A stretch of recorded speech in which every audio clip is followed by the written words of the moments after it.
Hello guys, welcome to Versus GK. இந்த வீடியோவில் CBSE Class 10 Max Trigonometryலேருந்து previous year problem ஒன்று பார்க்கலாம். If theta is an acute angle and tan theta plus cot theta equal to 2, then the value of sin cube theta plus cos cube theta ஓட value என்னன்னு கண்டுபிடிக்க சொல்லியிருக்காங்க. நமக்கு என்ன data கொடுத்துருக்காங்கன்னா tan theta plus cot theta equal to 2னு சொல்லி கொடுத்துருக்காங்க. Okay, tan theta இந்த cot thetaவை எப்படி எழுதலாம்னா 1 by tan thetaன்னு எழுதலாம்.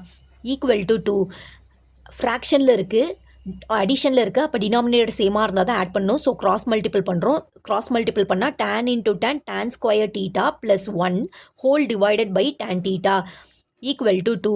இந்த tan டீட்டாகவே ஈக்குவலுக்கு அந்த பக்கம் கொண்டு போகும்போது நியூமரேட்டரில் மாறிடும். tan square theta plus 1 equal to 2 tan theta. இந்த tan டீட்டாவை ஈக்குவலுக்கு லெஃப்ட் ஹேண்ட் சைடில் கொண்டு வரும்போது tan square theta plus 1 minus 2 tan theta equal to 0.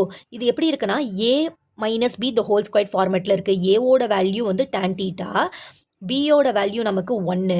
tan square பண்ணோன்னா a square tan square theta, b square 1 square பண்ணாலும் நமக்கு 1 தான். Minus 2 a into b tan theta into 1 2 tan thetaன்னு வந்துடும். அப்போ a minus b the whole squared ஃபார்மேட்டில் எழுத போகிறோம். அப்போ tan theta minus 1 the whole squared equal to 0.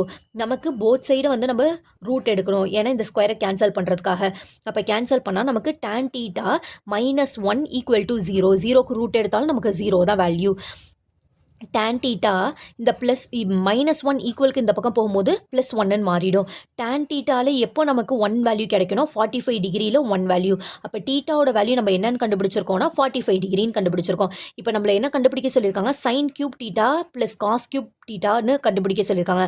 அப்போ sine cube 45 degree plus cos cube 45 டிகிரியோட வேல்யூ கண்டுபிடிக்க போகிறோம்.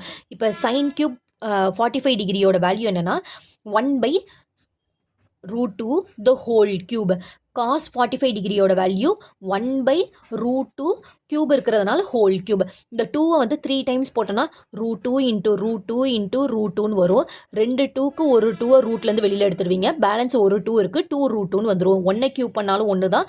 √2வை கியூப் பண்ணால் 2 √2ன்னு கிடைக்குது. அதே மாதிரி 1 கியூப் பண்ணால் 1 தான். 2 √2ன்னு 2வை கியூப் பண்ணால் கிடைக்கும். அப்போ டினாமினேட்டர் சேமாக இருக்குது, 2 √2ன்னு போடுவோம். நியூமரேட்டர் ஆட் பண்ணால் 2ன்னு கிடைக்கும். இங்கே ஆப்ஷனில் வந்து 2வும் 2வும் கேன்சல் பண்ணிங்கன்னா 1/2 கேன்சல் பண்ணிங்கன்னா 1/√2ன்னு இருக்குது. 1/√2 ஆப்ஷனில் இல்லை. அப்போ இந்த 2வை எப்படி எழுதலாம்னா 2 √2 தானே ஒரு 2 √2 இன்ட்டு √2 2 இன்ட்டு √2ன்னு எழுதுகிறோம். ஒரு √2 கேன்சல் ஆகிடும். பேலன்ஸ் நமக்கு என்ன இருக்குன்னா √2/2 இருக்குது. அப்போ sine cube theta plus cos cube டீட்டாவோட வேல்யூ என்னென்னா ஆப்ஷன் சி √2/2 தான் இதற்கான சரியான ஆன்சர். இந்த வீடியோ யூஸ்ஃபுல்லாக இருந்ததுன்னா லைக் பண்ணுங்கள், ஷேர் பண்ணுங்கள். உங்களுக்கு இந்த வீடியோ பிடிச்சிருக்கா இல்லைன்னு கமெண்ட் பண்ணுங்கள். தேங்க்யூ.